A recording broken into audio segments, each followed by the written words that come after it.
Good morning, everyone. The one or two people that have decided to tune in, we appreciate it. So, as you know, this is Martha's Sons, and it's a fine Sunday morning. It's starting to feel a lot more like fall, which is absolutely incredible. So best time of the year. Love it. yeah, Love the weather. Love it all, man. I don't know. Great. I've got this thing. I've got this thing for seasons, right? Like I love having the different seasons, but there's specific parts of each season that I like. So, fall, I really like the first couple of weeks of fall when it really starts feeling like fall.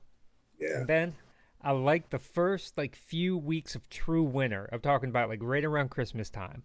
That's phenomenal. The last few weeks of spring, when the weather starts getting, you start getting that sun and that vitamin D, the good vitamin D, you get that back. I like that.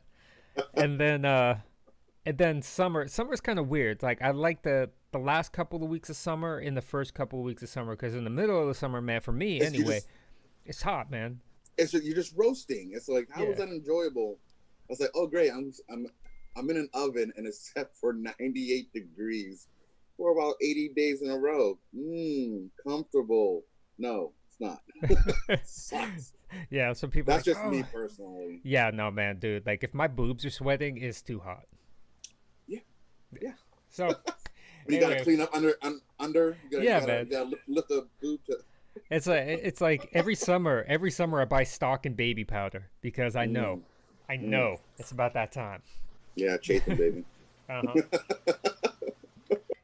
So we have a lot to digest in the show, but before we get into football, because it's a nice football Sunday here, talk a little basketball, man. It looks like your Celtics finally woke up yesterday night. Well, I'm not going to say too much about that right now because, we have friends of ours that like to run their mouths all constantly about damn Celtics, and I know he's already chatting this morning, man. He says, I see Celtics held on with a boost from White Jesus. This season is probably ending with White Jesus hitting a game winner over LeBron. Like how I talk all this junk on Tim Tebow for an entire season only to watch him make one good throw and send my Steelers packing. Quote. Azim Washington. You know what? I hope that happens. I hope it happens, especially over King James. Man. That'll be my wet dream of basketball all year. White Jesus over Bron. Yeah, if White Jesus tries that over Bron, dude, he's gonna get stuffed. Oh man, dude, he's good, man. It's like, he's real good, but LeBron is still LeBron. Well, of course, dude. Year 17, you're putting up those numbers. Yeah. What is wrong with you? It's like he has to be doing roids or something. What the hell is that? Oh, so he can be doing roids, but Tom Brady isn't doing roids. He's just not eating ice cream, or he's eating avocados and doing all this other crap. Give me a break, man. Give me a break. Your arm does not get stronger the older you get, man. I'm sorry. Well, if you're doing roids the proper way. Exactly. That's not front. That's not front. So, I don't know, man. Celtics coming out of game 2, man. Celtics look like they were gonna have like a Cavs mid-season level implosion. No, man, they were going through the LeBron James drama. But you know what, though? You know what? And everybody knew there was drama about it, but and the media tried, like, oh, yeah, who's going to be the first snitch? Ain't no snitch on this team. No, we keep it in-house. We're not going to sit there and cry like some of the crybaby superstars, put it on blast and put it on every, point fingers. No, keep it in-house. Sometimes, you fight with your brothers, you fight with your sisters, parents. Stuff gets hectic for a while. It's called family. And when you get over that hump and you defeated the past situation, you come out that much stronger. So adversity builds character, man. And it does. And I'm glad that they're being battle tested. So this is how championship teams become champions. It's like, you're not just handed the championship. You got to fight. The most important, I wouldn't be doing my job as a journalist if I didn't have this follow-up question. When you said they kept things in-house, unlike some other so-called celebrities, Who exactly are you referring to? Well, nobody in general, but I just know I've seen Uh-huh. like celebrities like sit there and LeBron James. they Is get up that there. is that who you're talking about? Maybe just a Look, little bit. look, LeBron. You know what? Is he one of the greatest? Is he the greatest? I would say this. LeBron is the greatest long-lasting sports figure I've ever seen in my life. I mean, you could compare year 1 to year 17, and there's not a drop off. You know what I No. mean? The dude is just even keel. Great. Yeah. Off the court, I don't think there's a sports player right now in history that I admire more than LeBron. I mean, Mm-hmm.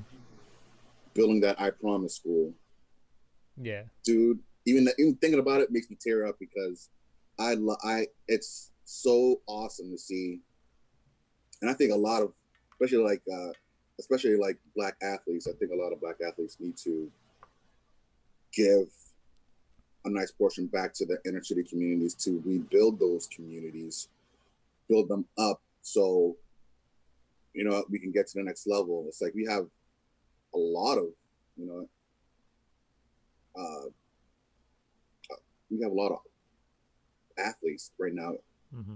just all over NFL, NBA, making tons of cash. MLB, it's like, why not give 5% of your makings back into the city and build schools like LeBron did all by himself? You know what I mean? This can definitely be done and needs to be done. Needs to be It addressed. should be done. I mean, education, inner But I city admire education that is about huge. LeBron. Right. That part, like LeBron's a GOAT, hands down. His political sayings against, I'm not going to get into all that, but let's say I agree with him. But on the court, hell no. Hell no. No. I will not be on my knees gurgling that LeBron crap. I'm not doing it. Sorry. All right, man. We'll get to like the LeBron versus Jordan another time, man. But like the Celtics, though, man. I tell you what, they like. I don't know what would have been more shocking is if they would have completely imploded or the Clippers losing to the Nuggets. Right? Not that the Nuggets are a bad team, but Kawhi Leonard doesn't lose in the playoffs. He's one of the like most playoff savvy players I've seen in a long time. I mean, it sucks that they lost, but at the same time, there's a lesson to be learned in all of this. Yeah. You know The what lesson I mean? is if you want to win a championship, don't sign Paul George. That's the lesson. That is one of the lessons because dude, in the regular season, he's awesome, but when it comes to prime time, man, Yeah. he shrinks. I mean, everybody saw that shot that Dame Lillard had over him, and bye-bye. It's like he's always having a game-winner hit on him. It's like someone in the locker room's like, hey, Paul George, break a leg. And he's like, oh, PSTD. I can't play no more.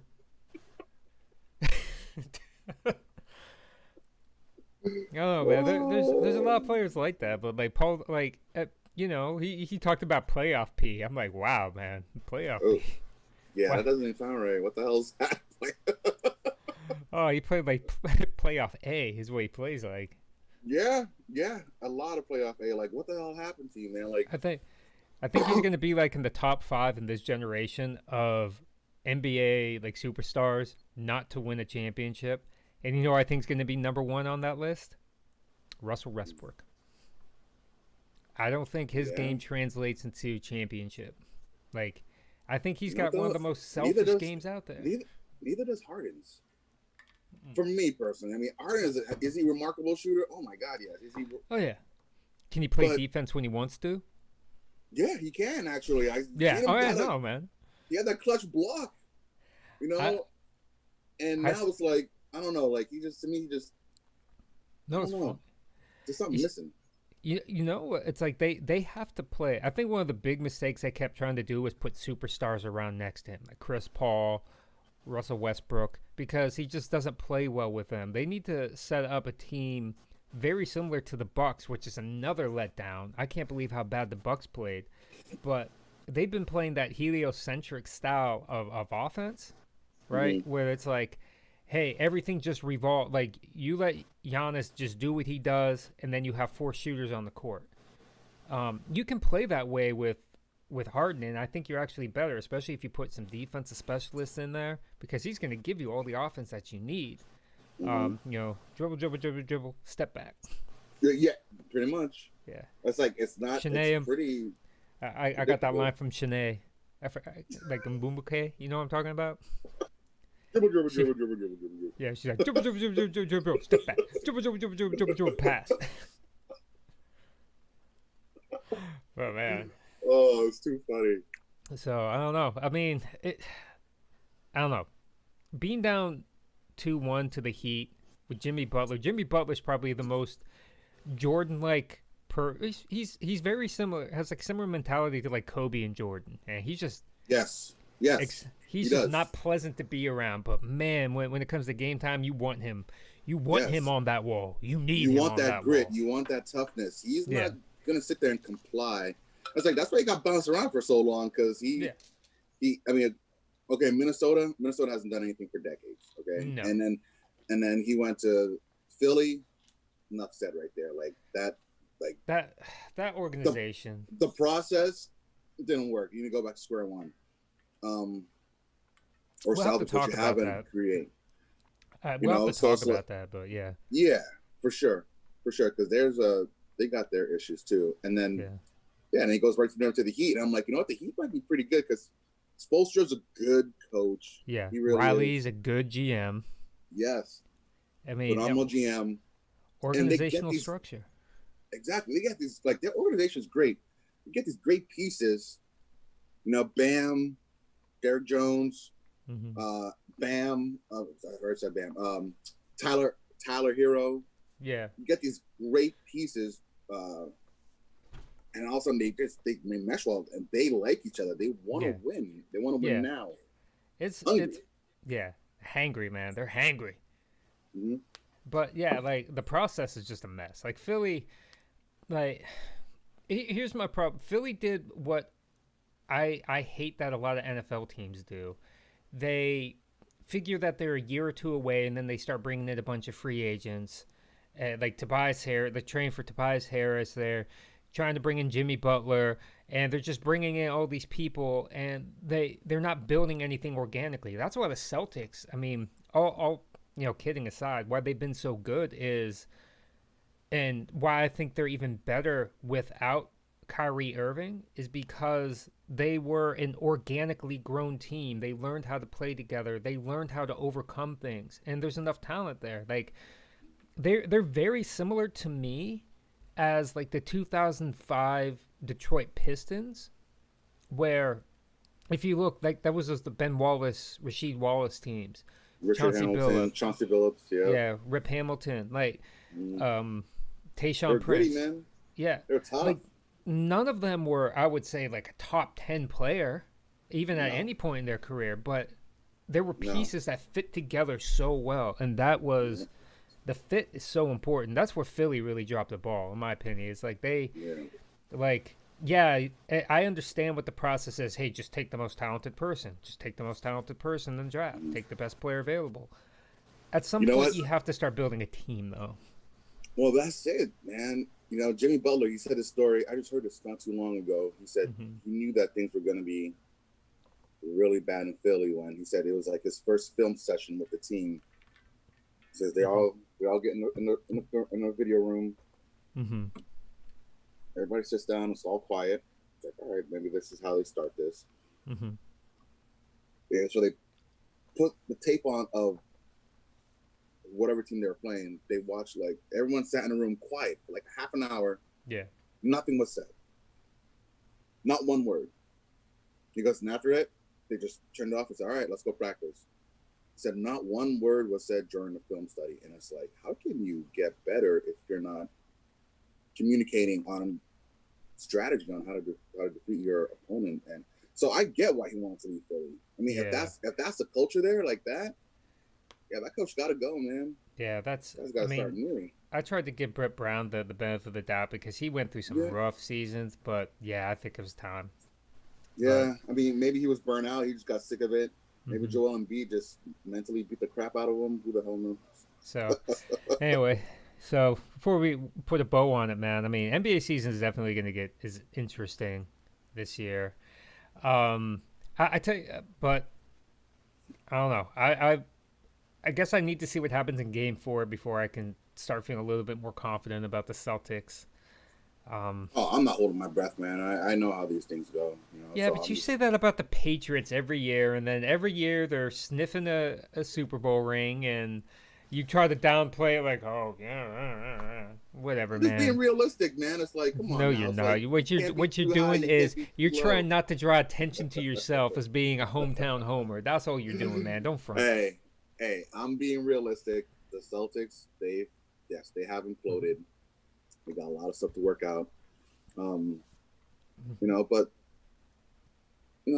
family pains, man, growing pains. You go through it and you come out on top Mm-hmm. after severe situations. At least hopefully you do. And hopefully this is a situation where they do. All Although right. I will be glad to say this. Marcus Smart getting first team NBA all defense, second year in a row. Man. Like it's funny. Azim said that there is no alpha male on the Celtics. There is no alphas. It's like, oh, there's no friggin' like scoring LeBron alpha. No, but there is an alpha. His name is Marcus Smart, dude. Yeah. Anyway, so we'll put a bow on the NBA and get into what most of America is interested right now. Football. Week 1 is in the books, man, and we had some surprises, some interesting takeaways. Definitely. Week 1's always fun, man. Week 1 is Yeah. always flips the league. I love it. I tell you, one of the big storylines that I've been hearing, and the statistics back it up, is just how good quarterback play was without any preseason game. And I wonder if that's going to start changing the narrative on the value of preseason games, because like these guys are professionals. They came in, and for the most part, like even with reduced training camps and everything, this is the crispest first week of football I've seen in a long time. Yeah, it was. And it could be like the defenses aren't as up to par either, Well, no, like defenses always take a little bit more time to gel. Like despite what Mike Tomlin says, like defenses need more time to gel because they're reactive. But just like I didn't see too many like big blowouts. Like there were a lot of close games, a lot of good games. There was some sloppiness. Penalties were down. That could be to the refs. They weren't calling as many holding penalties that I read. But like they were just letting them all play football, and it made for a good week 1. Like nobody looked like too sloppy for the most part. I mean, other than maybe like Miami, who is still trying to grow as a team, and in Cleveland, week 1 was just abysmal. But you know what? I don't blame. I mean, yes, they did look bad, especially Baker. God, he looked. Yeah. Okay. Looked better week 2 though. You hear that, Azim? He looked better week 2. Don't be talking about like, oh man, he's just a guy with a beer belly out there throwing the ball. Let's see you go and do it, man. Dude is an athlete. Don't front. Don't play, man. I mean, I couldn't go out there and do it. No. I couldn't, No, Azim barely rides a bicycle. So then again, I'm not making commercials either, so I'm not getting paid that way. So whatever. No. Now some people just have that body type, man. They can't help it.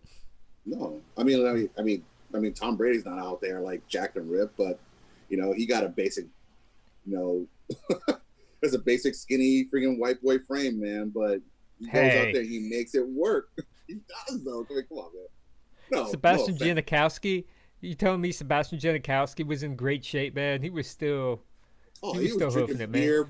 Beer between each kick, man. Come on. I mean, I know it's controversial, but Kurt Schilling in the playoffs, man. You look at Kurt Schilling, you're like, man, this is a world-class athlete. Oh, hell no, you were looking at him like that. No.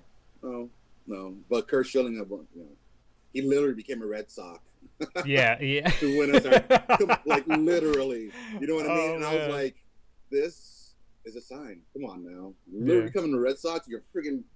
Oh, that was great. Anyway, I digress. So, I mean, coming out of week 1, though, I mean, we saw a lot. And I know we went through our AFC picks last week.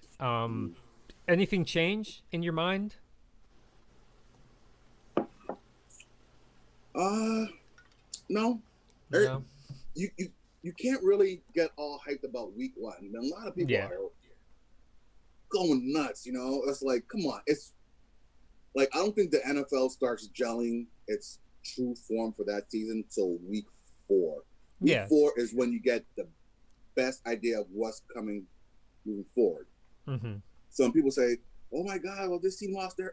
I mean, can you imagine if the Chiefs lost in game 1? I mean, would the NFL be flipping out? Would they call them like the worst team ever? Probably, because I don't know, man. This league likes parity like that. But yeah. But no. There's no real big surprises, man. Actually, the biggest surprise I would say, is the Jaguars winning against the Colts. That I was like, I did not see that coming. It's like, you guys have literally nothing. You're a bargain basement team. You're tanking for Trevor Lawrence. And they did a bad job. They don't even know how to tank right, man. Don't be like Miami. Although I think Miami still, like, even though they didn't get Joe Burrows, I think I still think they got the best quarterback in the draft. Yeah, good, because I got him on my dynasty league. Yeah, he's sitting on the bench right now. Yeah, as he should be in any league. Tua should be sitting on the bench because he needs. I can't tell. I don't want to get to a wormhole, but I can't tell if he's going to hold up. I mean, are the injuries just flukish injuries? Like, everybody gets ankle injuries. You can't. I mean, that's understandable. That hip seems like it was flukish, but I don't know. Maybe he just needs to. I mean, he's young though. Like, he might need to mature into his body a little bit. And that happens, like, when you get like a young talented quarterback who comes into the league, and like, they're still getting adjusted to it, and in his case, hasn't even played yet. But I think it was a fluke type deal. Yeah. I mean, remember before Drew Brees came to New Orleans? Yeah, because he was supposed to go to Miami. Yeah, and he was in San Diego, and they drafted Phillip Rivers. And he was a solid player. He was solid. But he was injury prone. He was getting injured all the time. Yeah. And then so everyone was like, "Oh, well, he's probably gonna." And like, the thought was that he's gonna be okay, but he's not gonna be. They didn't think he was gonna be what he was. No. And here we are. Yeah. So yeah. But going back to the original question, like, has anything changed in my opinion? No. I think everything in the AFC is where it is. Some of the big standouts, like you saw, like Buffalo giving it to the Jets. That doesn't sway me in the fact that I think that the Patriots are going to win that division still, because it's the Jets. The Jets are not a good team. The Colts, again, huge surprise. I was stunned to see the Colts pull that one off, or to lose that, and to lose it. Yeah, unbelievable, man. I mean, that division. And you lose Marlon Mack for the season, and Jonathan Taylor looks unbelievable. I'm like, oh my God, this dude, he might be. I mean, we might be saying, he might be rookie of the year over. He might be carrying. He might be carrying one of my fantasy teams. Although you stomped me last week in our non-money league. That wasn't even, like, to be honest, like, I stopped.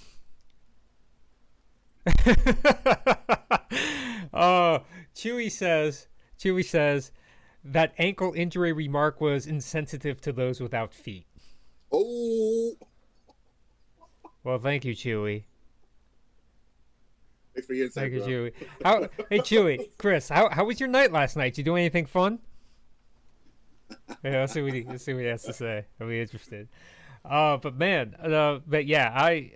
overall, I think it's okay. But with the AFC. NFC, though, let's get into some of our NFC picks, because we didn't get a chance to talk about the NFC last week. So let's just start going right down it, man. Like, who do you have? Who do you have winning, like, the NFC East? I mean, you got the Eagles, the Boys, the Giants, and the Washington football team.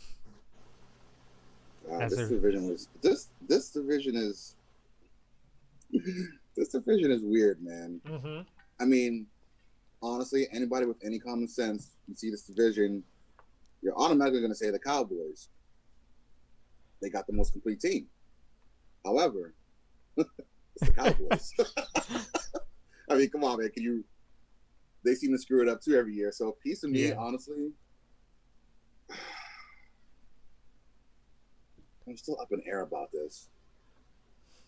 But I don't know why I'm gonna get sacrificed for this, but I'm for this, and I hate this team. God, I hate this team, but I think I'm gonna go with the She-Gulls, man. Really? Yes. Wow. I Yes. know a certain Victor that will be very excited to hear that because he was not happy coming out of week 1. No, They but looked awful. No, but the She-Gulls still have talent. they're still Wait, are you team. talking about the cheerleaders? Because we're Carson Wentz talking looked like he was talent. wearing pom poms last week. You know what I mean? Chewy. But I'm thinking the Eagles are going to surprise people and slide through and win it. I really do. They're going to surprise people. All right. So, in response, so going back to real quick in chat, when I asked Chris what he was doing last night, he says, "A gentleman never asks and a lady never tells." Who said anything about me being a gentleman, man? Badman J. I got no class. Anyway, good looking out, I'm saying which one is Chewy in this situation? Is either he's the lady that never tells. I've seen his closet. Ew, Oh man, that sounds terrifying. Yeah, it's whoever knew someone can have so much leather. Why you got this collection of red balls? Hey, maybe he's a clown on the weekends. Who the hell knows? Yeah, he's clowning. Oh man. NFC East. I'm gonna lose some friends down in my area. Right now I have to go with Cowboys. I know that's a common sense one. That makes the most sense. It's probably the most complete team. Carson Wentz has not looked like Carson Wentz of like a few years ago before he got hurt and Nick Foles took them to the Super Bowl. I mean, he was looking like one of the best players in the league. Yep. Ever since then, though? Yeah, since that injury. I mean, their offensive line's kind of suspect a little bit. I don't know. I mean, I know we shouldn't judge too much off of week 1, but football is, every game is meaningful. And, we could change our opinions, but, I mean, for, like, essentially when it amounts to preseason prediction, I have to go with the Cowboys right now. Yeah. There's just no way. Yeah. They're too loaded on every side. And did you see Aldon Smith last week? Like, I had no idea he was even back in the league. I'm like, yeah. Where the hell's this dude been? And it was 5 years out, and he had 11 tackles. 11. Dude was a phenomenal player, man. I mean, that's just, and I'm going to say this a bit controversially, but I mean, this is an exact reason why we need to have more funding putting into helping people with addiction and mental health. Because Aldon Smith, I mean, we can say what you want to say about, you're making millions of dollars, you have to be able to sacrifice, or marijuana should be legalized. It is whatever your stance is. The reality is everybody either goes through or knows somebody that suffers with mental health, with addiction, with any of that. And putting more money, more resources into helping treat that and making it less stigmatized, I think would actually help reduce the overall cost of healthcare in this country, because so much of it is driven by, just stress. Don't say that to Skip Bayless. God, Skip Bayless can lick my nuts. I think that I couldn't believe he was saying that. It's like, dude, are you serious? Like, that's not a friggin' fluke or some made up fantasy disease. It's like, it's a real actual thing.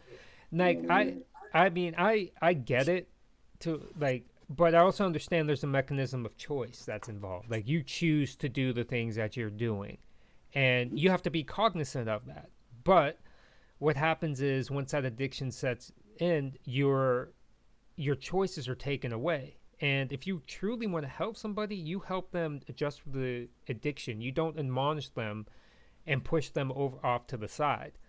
I mean, anybody who says that, I mean, would you say that if that was your brother, your sister, your husband, your wife, your child, would you say, Yeah. oh, well, you're addicted and you made that choice? And no, I mean, it's so Yeah. easy to sit on high. And but anyway, Yeah. not to get too deep on that. Well, No, but it was frustrating seeing that. I'm yeah, like, come on, man. he's You a know, we're all buster. trying to get through this, piece of life, and it's like you gotta slam someone down, and, especially his own quarterback. I was like, wow. Yeah. Like, isn't he a Cowboys fan? I mean, sorry, you Skip always talking Bayless. about, yeah, Skip Bayless is just, he's a knucklehead, right? I was not sad to see him leave ESPN. Because part of it is, from what I was reading about him, a lot of it is just, he does it intentionally just to get ratings. It's like he doesn't even always think the way that he's saying. He just takes that stance intentionally to be controversial. Oh, okay. He Yeah. could do that. He could. I mean, like, if it's going to drive ratings up and it's going to get Yeah. people talking, but Now. something like this is just it's a little too much, man. It's like, All right. So, getting back to it, I have the Cowboys. You have the Eagles in the East. Let's go to the North. So who do you like coming out of the frozen North. tundra? It's easy for me, the Packers. Yeah. I don't see. I mean, depending on how the season goes. I mean, the Vikings look really weak right now. Their secondary looks awful. The Lions gave up 17 straight points last week to the Bears. Yeah.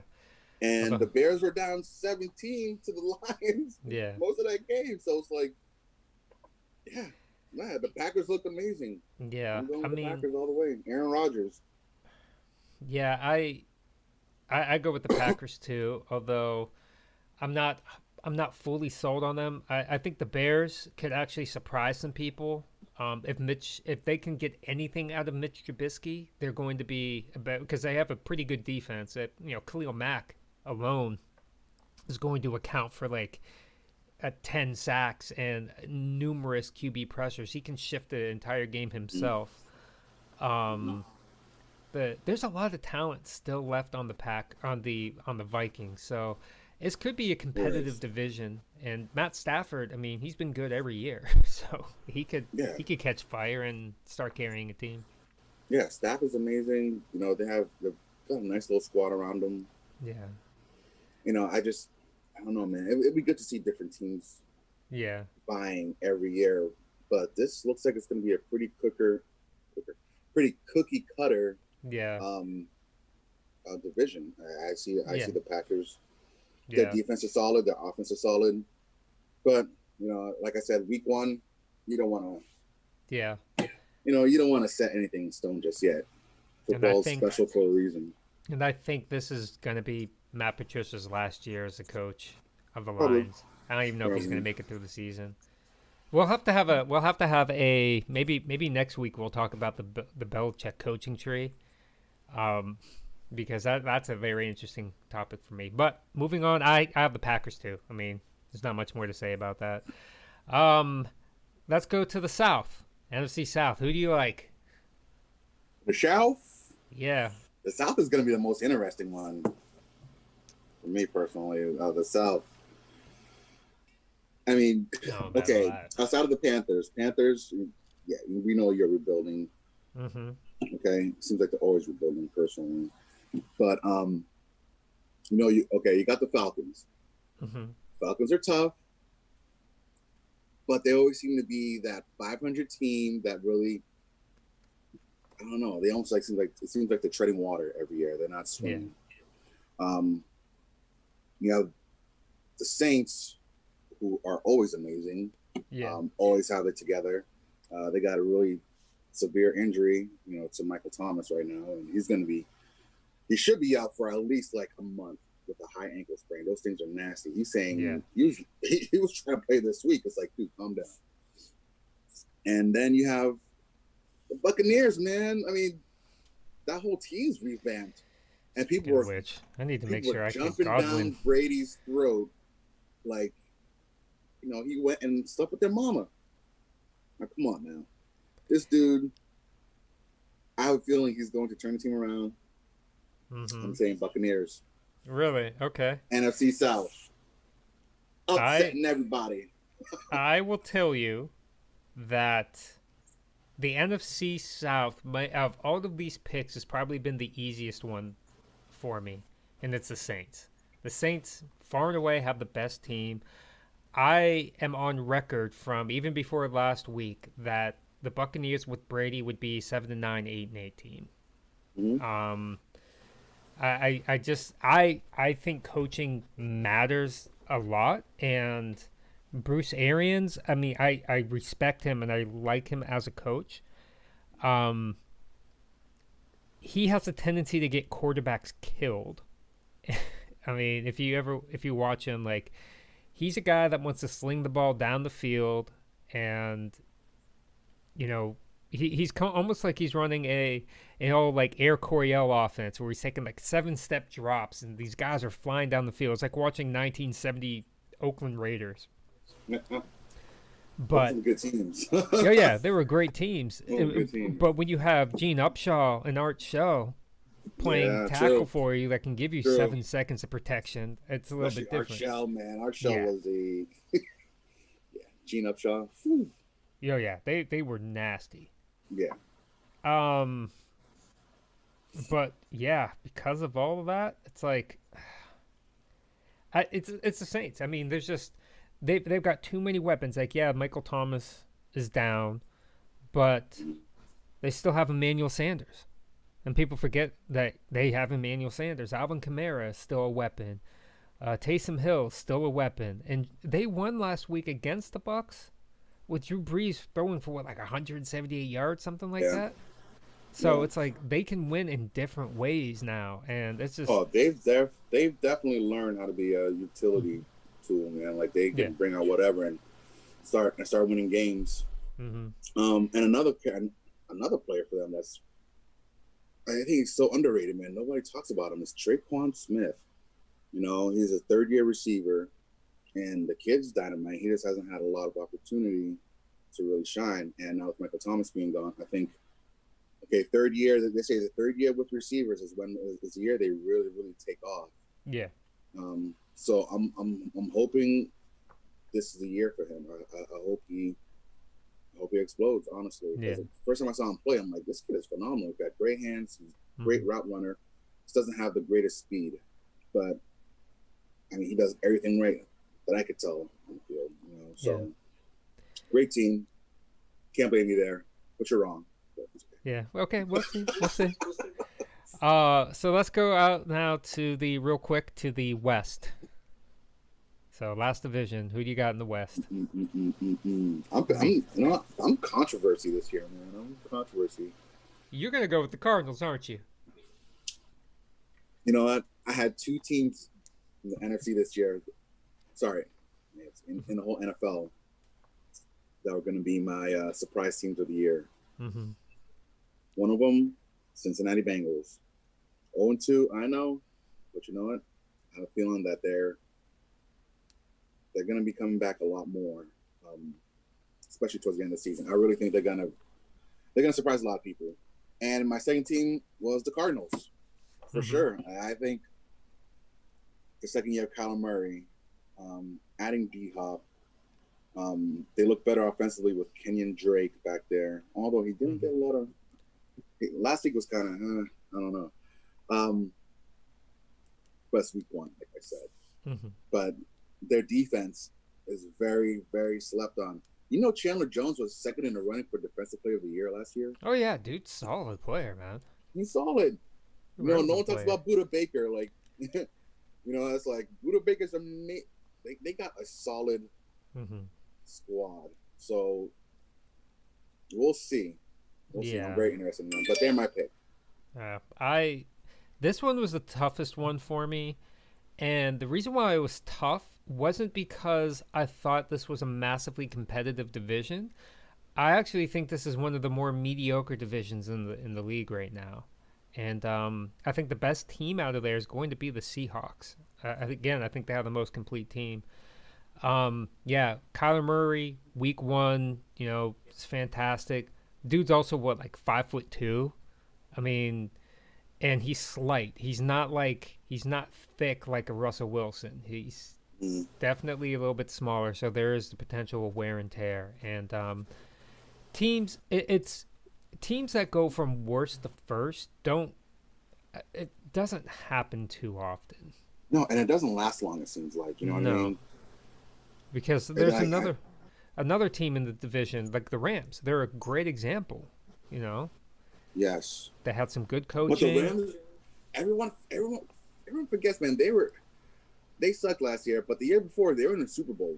Oh yeah, You know what I mean? They still have a lot of those pieces still sitting yeah. there. What really happened with the Rams was Todd Gurley with him being Yeah, injured yeah, and them still trying to use him the way they like. I think they looked better now that they got rid of Todd Gurley and they can get yeah. back because Goff is a play action quarterback. That's where he's at his best. So they need to have a legitimate running attack. But Man, that's why if I'm like, I don't know, like somebody like Le'Veon Bell could be greatly used there. You know what I mean? Well, It's maybe not like him, but yeah. you don't think Le'Veon would? I would think he would thrive big time. Well, right now, I mean, he's injured. He's done for the season. I think. I No, think not they for put the him. I season. think they put him on IR. Might have been the short term IR, but he's Yeah, but injured. the IR is just what, like, is it 4 weeks or is it 6 weeks? Something like that. It used to be when you were on IR, you were done for the year, and they just recently changed it. I have to look at the Okay. rules, but I mean, he got a bad hamstring tear. It sounds like. mhm. But I think he'll be out for 6 weeks. But I think he's done playing with the Jets. Yeah. I think they're gonna try and get some value for him. And I think right now, like, look, you got some good teams out there that need a solid running back. And Mhm. to be honest, like, I still think he's one of the great talents in the league. It's like, dude, you messed up. You really messed up leaving the Steelers. You should have never left. Yeah. I mean, technically, if Brown didn't go nuts either, like, I mean, can you believe that right now? My God. Yeah. And neither of them were playing this Sunday. And right. Some of them literally the number 1, 2 picks for fantasy football for multiple years. Yeah. So and then they kind of both go nuts and become self gratifying. And so greedy. I have kind of an unspoken rule that I'm going to speak now. If I'm a GM in the NFL, I never take players that Pittsburgh let go, and I never take players that New England lets go. Like anytime people leave those teams, they rarely do better. I think Chandler Jones has kind of been like an exception. Mm-hmm. But yeah. For the most part, when they leave there's a reason why the Patriots and the Steelers are willing to let people go. Like, soon as I remember Mike Wallace, everyone was so high on Mike Wallace. As soon as Miami signed him, I'm like, oh Jesus, this is gonna be a bad thing, and it was. Like, once you leave those organizations, you rarely as good, and it's even true with like LeGarrette Blount. Like when he went to New England.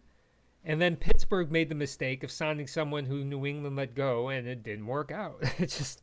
But then what happened after that? He went back to New England, and he won. I think he won 2 more titles. So exactly. It's like, it depends on how just because you have a friggin' paintbrush doesn't make you a great painter. You know what I mean? Yeah. You gotta know how to do what you're doing, and if you don't know what the hell you're doing, then your project's going to fall short of your expectations. And and that's exactly what's going on with these players that leave there, because you get these coaches or these GMs who think they'll be a great fit, and they're not a great fit. The coaches don't know how to scheme plays for these players or how to get the best out of them. Yeah. And to me, that's what makes people hate him. Say what you want to say, but Belichick's a great coach. He's good. He gets the best out of his players. Squeezes every bit of juice out of that lemon. You know what I mean? I mean, he's definitely on the Mount Rushmore coaches. I think right now, if I had to build a Mount Rushmore, my homerness is going to come out. It would be Belichick. It would be Vince Lombardi. It would be Chuck Noll. And it would be Don Shula. Like. Oh, what about old boy from San Fran, man? Bill Walsh? Bill Walsh? I mean, he was good, but, like.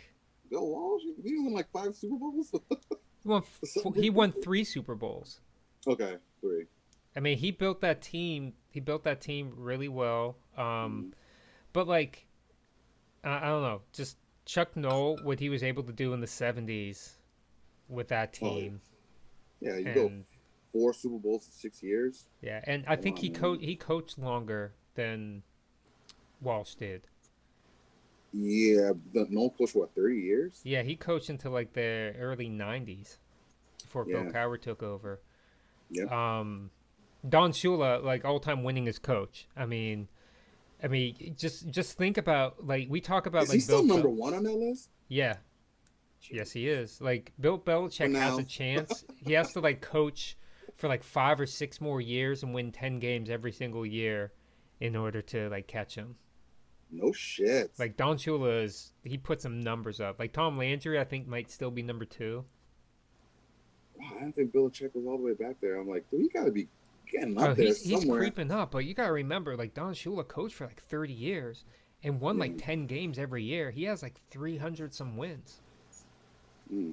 That's phenomenal. That's you can't.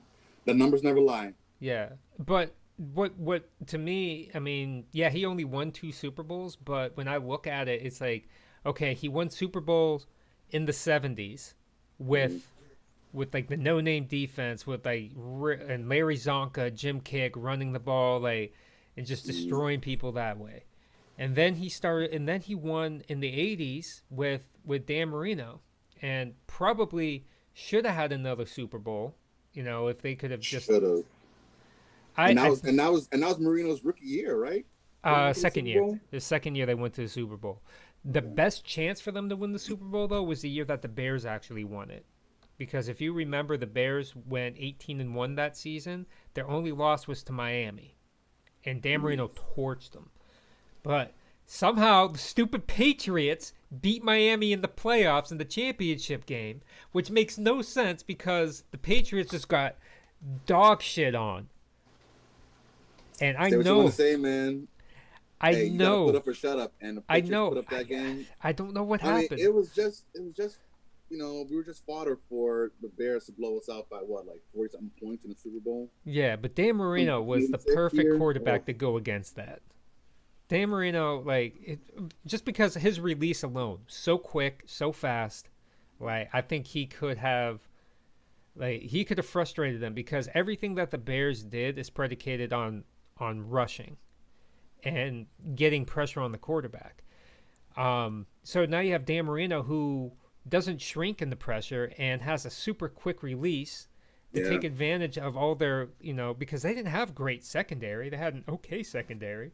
Yeah, they couldn't match him. He would throw like flat-footed too, which is crazy. Yeah, like he didn't put a lot of like leg drive into his throws. He was just like all body like torque and his release. He was a true gunslinger. Anyway, getting back on topic. So we got our division winners.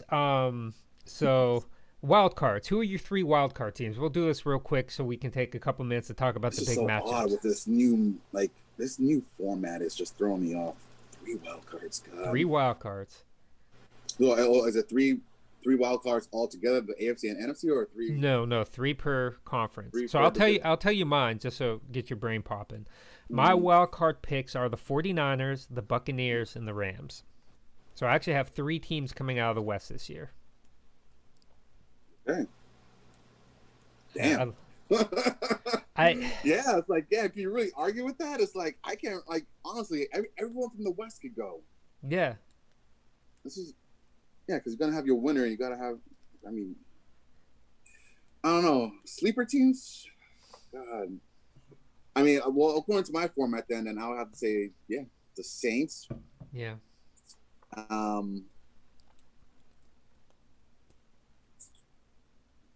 Saints, Seahawks, and Cowboys. I was going to say, you probably would have to put the Cowboys in there.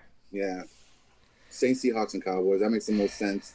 Yeah. Which is, it's going to be nutty because I swear to God, if I'm right, man, I'm going to throw myself a party.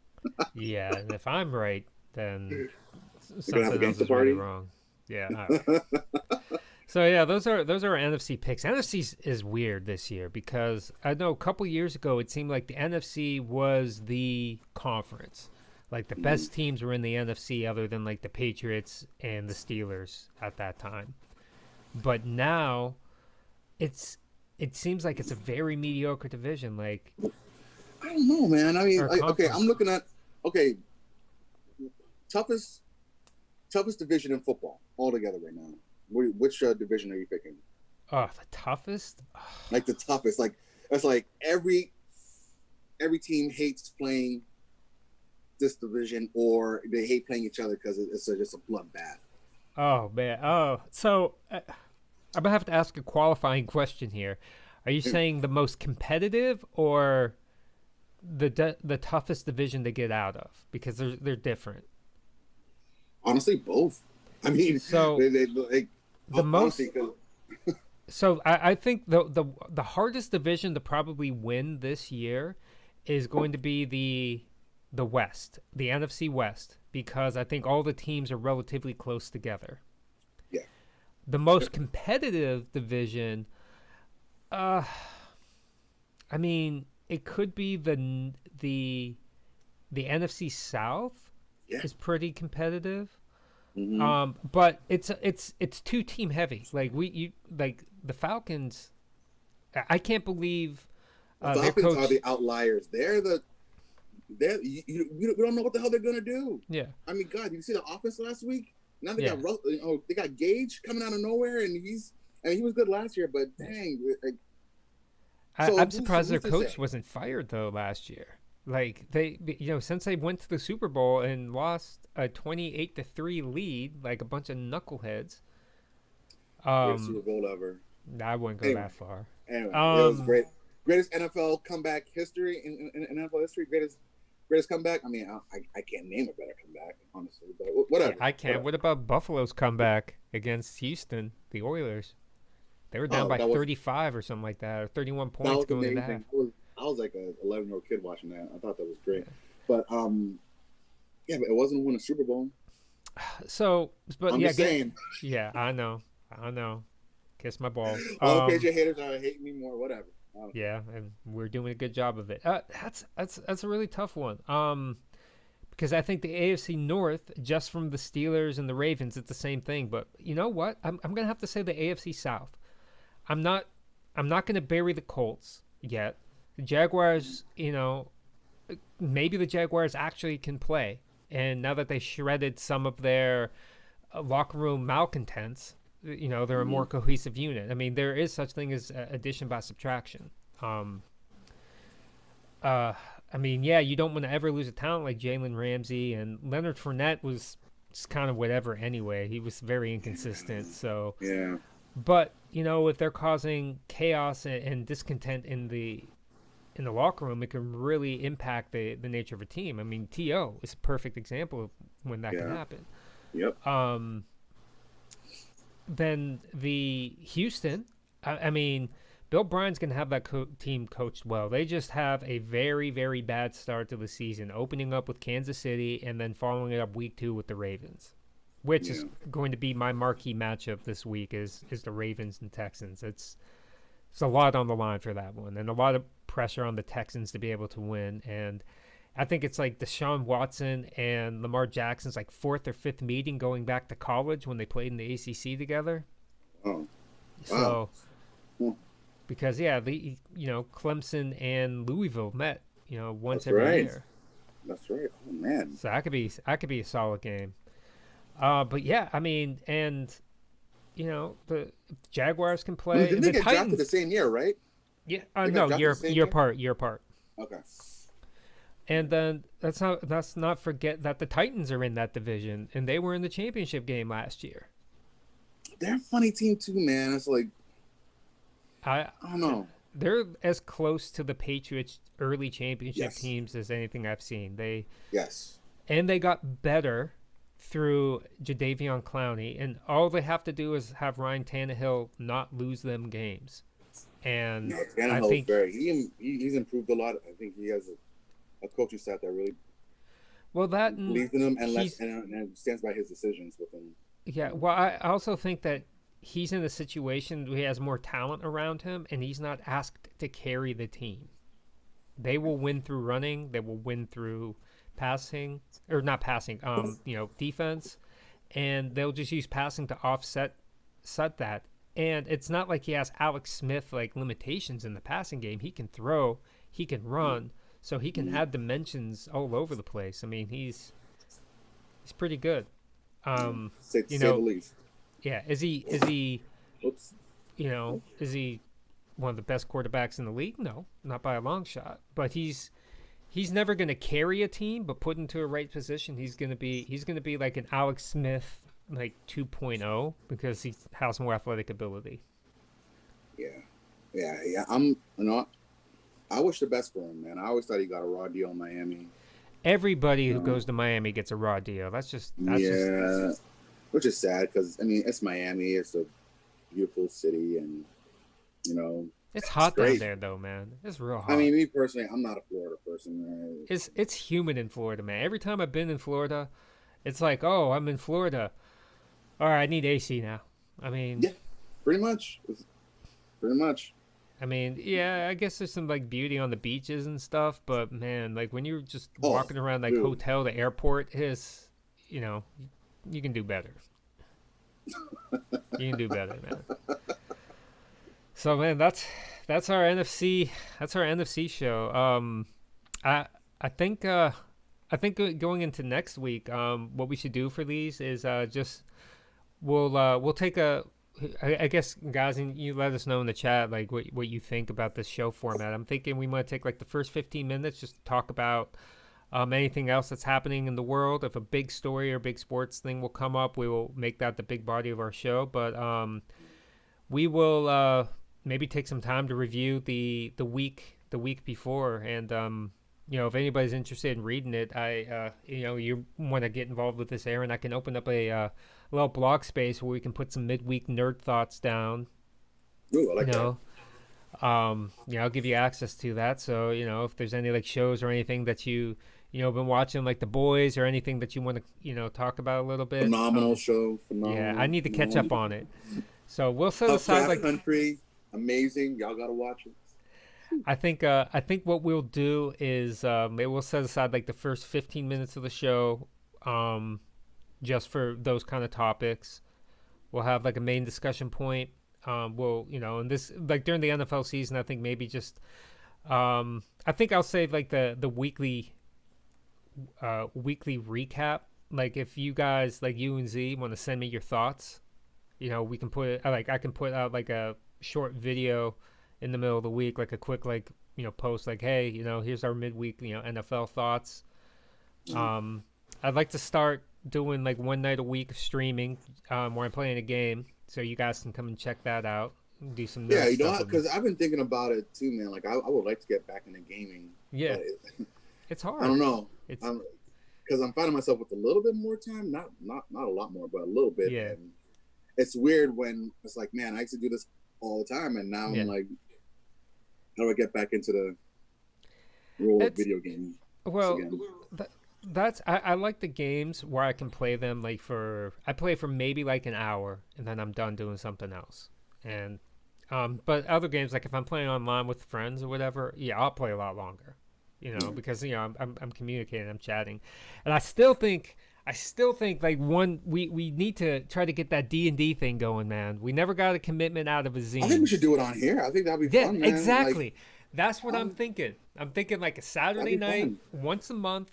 We get some people out here, we go out, we try to do this whole D&D thing. We'll see what happens with it. It could be, like I said, it'll be my first like experience with it. So it's like, and I kind of get the gist of it, so if anybody out there, we could get the 20-sided die on here where it has a emulator where you can just click it in, it'll just roll. And I have dice. Someone got me dice when I was playing. We played for like a couple of weeks and then it kind of pittered out, and he sent me some dice, so I have them. But you can get apps and stuff, or like I said, you can put it on your computer, or whatever, and I could set up a dice emulator and do live rolls on here, and just do live rolls, and it's like, Azim will get a -25 for his charm every time, man. Yeah, Azim's intelligence rating is not going to be that high. Just perviness extremely high. Yeah, he's going to have his R. Kelly stats are going to be through the roof. Oh man, getting ripped up, not even here to defend himself. That's what happens, man. Talk smack to him. Right? It's like, where is the triplet, the other triplet for the Martha's son, man? Where is he at? Yeah, Where he's been having a lot of stuff going on, like with his mom and his kids and everything, and yeah, he's had a lot. We should all be saying our prayers for him and his family. Honestly, they got a lot going on. So. And let me tell you something. You need to get yourself a first shift job so we can do this in the weeknights. Dude, I wish, man. I'm telling you, like, if I had a first shift job, we could do this at least 2-3 times a week. You know? Oh yeah, just for more fun. Because like, yeah, I would be a regular person, but you know, when you're working, you know, when your shift starts at 2:30. So yeah, that's rough. That's rough. But I do like it. Like I think what we'll do is you know, we'll set up like 15 minutes. We'll set like 30 minutes aside for, you know, talk football, because I love talking football and everything. And then we'll think about like any other like major topics that we want to talk about. But I do think like during the week, you know, because I always need, you know, for me personally, I need some downtime during the week, guys. And, you know, like after work and stuff. So if I take like one night, and if I'm playing a video game, might as well like share it. I think I'm going to get into like Last of Us. Like Aaron, when you're at work, you know, you could actually put the stream on your phone. You could sit there and watch me do some stupid shit in the video game, because I am not good at all. I'm not good at all. Oh, that's the most fun, man. I mean, not everyone's going to be ninja with their freaking video games. And yeah. You know what I mean? But whatever, you know what I mean? We're a part of the older crew now.